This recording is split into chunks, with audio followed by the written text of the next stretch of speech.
Okay, let's do another video on this Year 9 Comparing Heights Distribution Task assignment. We're going to look at how to make frequency tables and histograms. So I'm going to do one of those. You have to do two to at least get a comparison between those two classes. All right, I'll show you how it's done.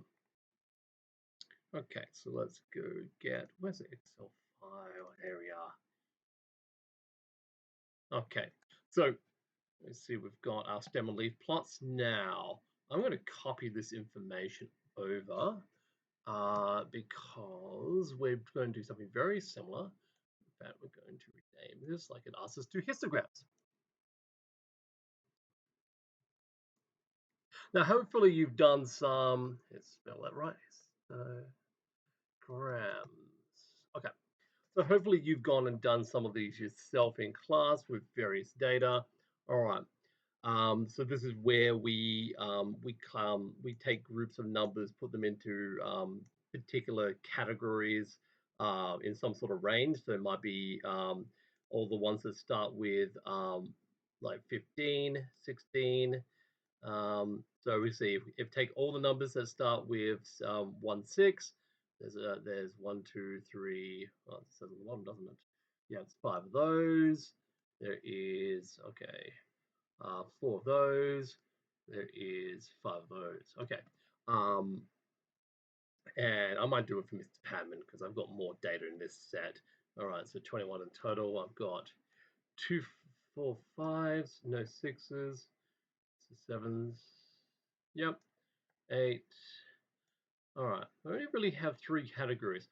So what I might do is I'm going to do kind of something similar to this.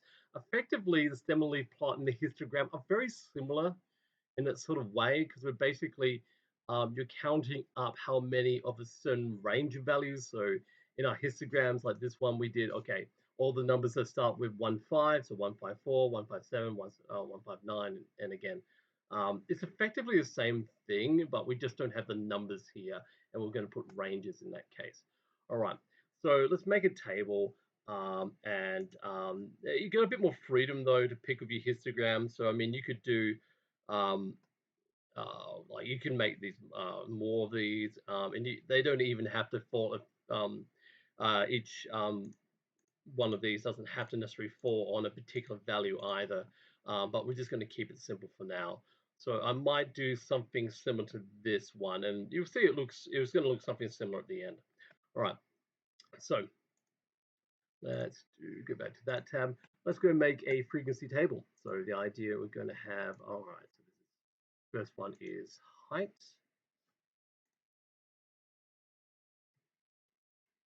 And this is going to be frequency.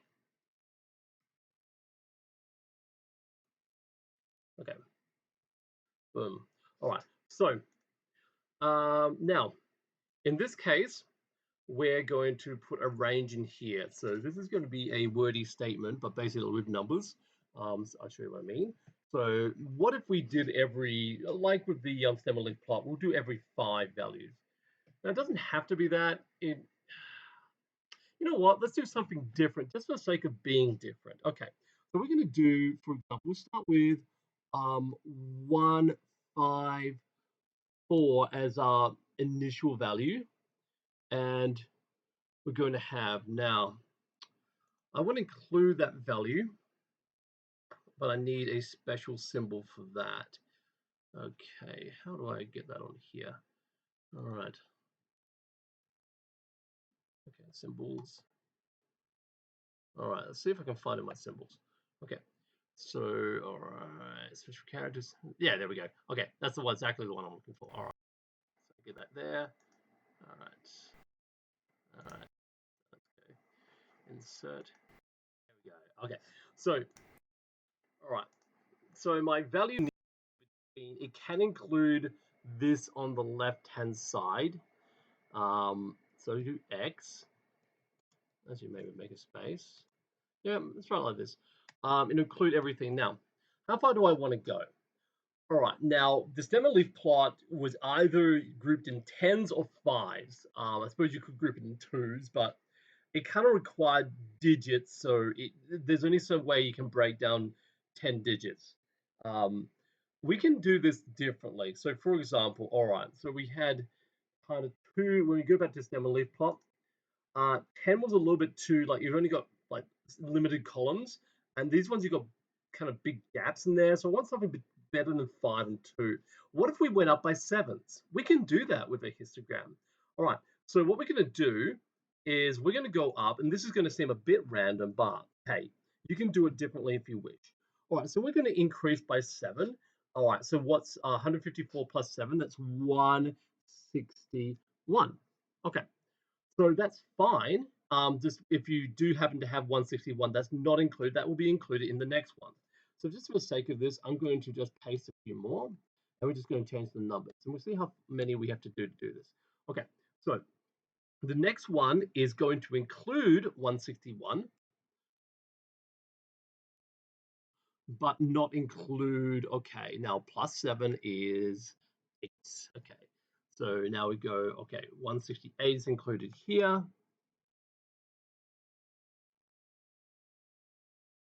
168. All right. And then up to, okay, 168. That's 175. Okay. All right. Okay, 175, that's where I'm starting. That's included in there. And plus 8 on that is 182. 182. And okay, 182.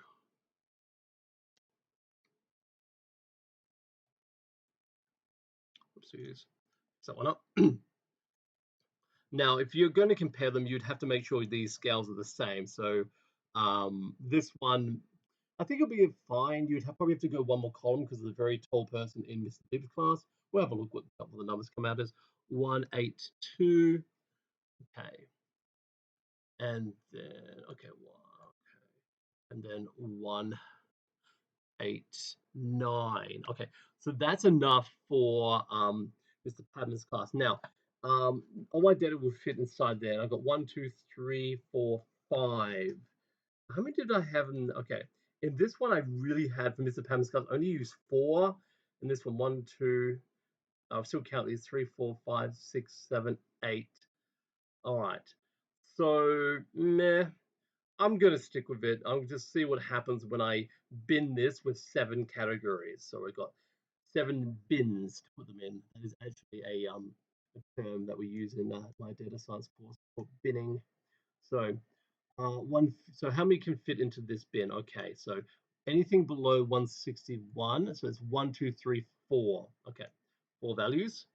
All right, now you might want to just kind of highlight these after you're done. Make sure you don't recount them. I think I'll be fine though. Okay, we actually have 0 in there for Mr. Padman. All right, but the next one we'll at least be able to fill out some. So we've got 1, 2, okay, up to and not including 175. So I actually have 4. All right, and then 175, but not including 182. That is 6 of those. Okay, so what are we up to? Not including so. And then 183 at 7. Okay.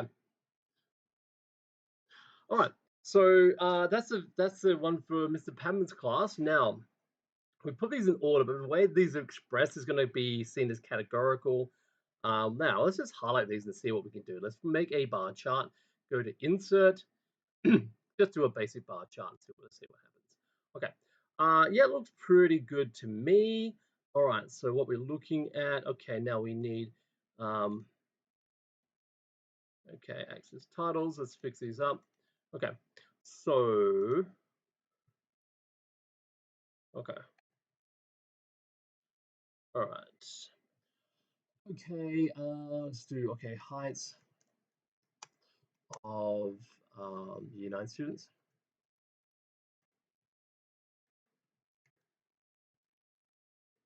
Okay, let's put on next axis title. This would be all right. Height and unit. No, this is frequency. My bad.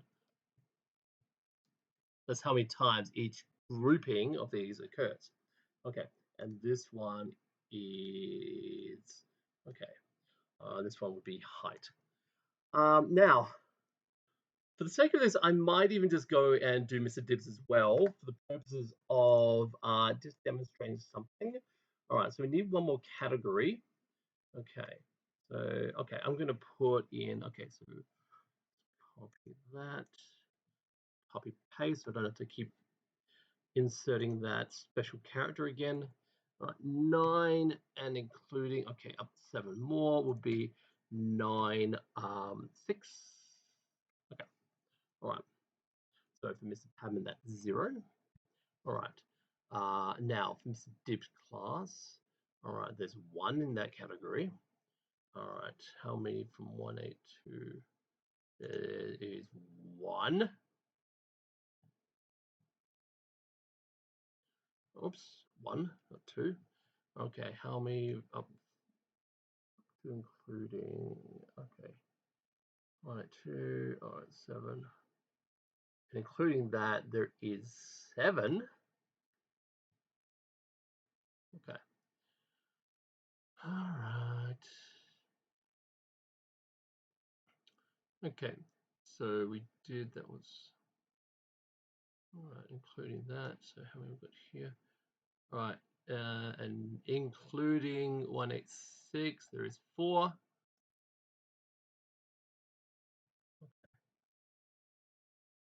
187 and 182, 2, and 1.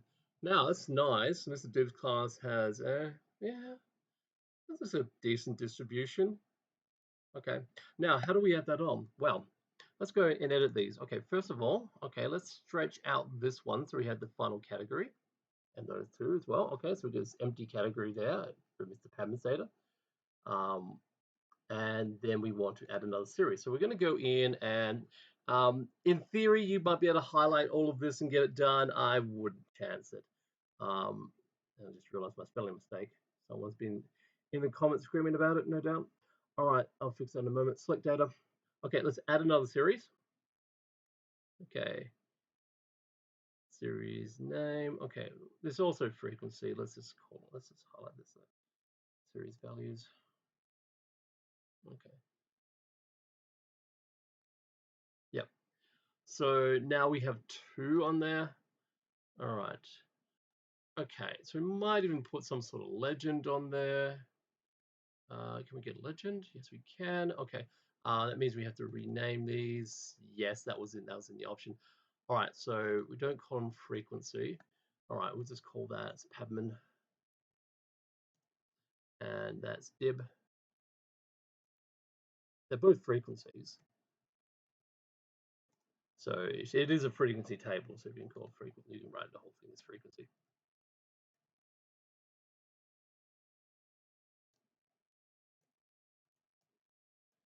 Okay, and let's fix that one.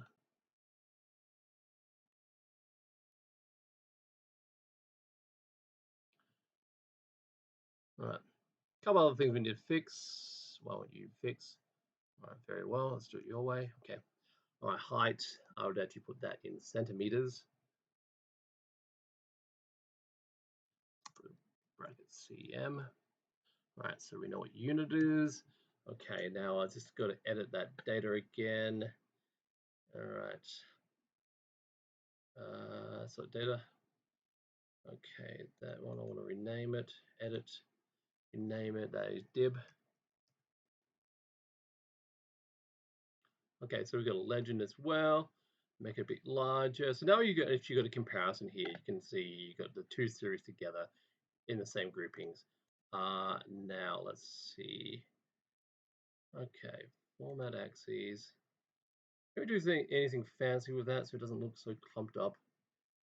Okay, maybe you might be able to figure out something here.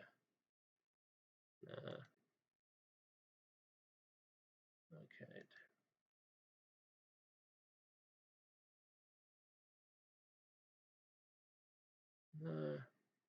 Oh yeah, here we go. Vertical alignment. Can we make it go?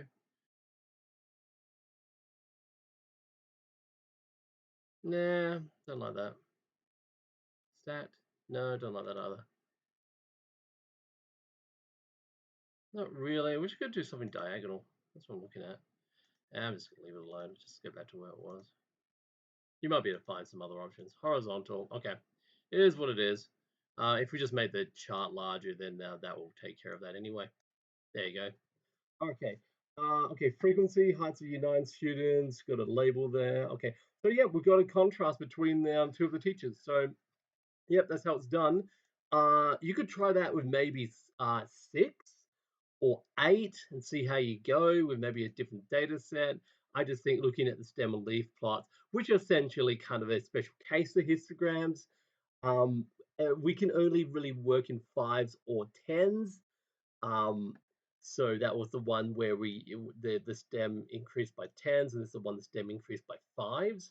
Histograms have a lot more freedom, but the drawback is we don't have the data anymore. This is aggregated now, so you don't see all the individual data points. It's just part of a frequency table. So if I was to scrub that data and never see it again, and you had this, you wouldn't know. You could make an assumption that all 4 of these people were 154 or just below 161. You don't know. So that's what we mean by aggregation. But there's a lot more freedom as to how you can present the number of categories, the number of bins for this. Now, they should also be, if you do this hand drawn, these should be stacked together. But if we're presenting it like this, it doesn't really matter anyway. All right, so you probably learned that the bars are meant to stick together if you do a single graph with continuous data, which this is. But if you're doing an Excel, I'm not entirely bothered with that. Okay, you leave the video here. That's how you do histograms.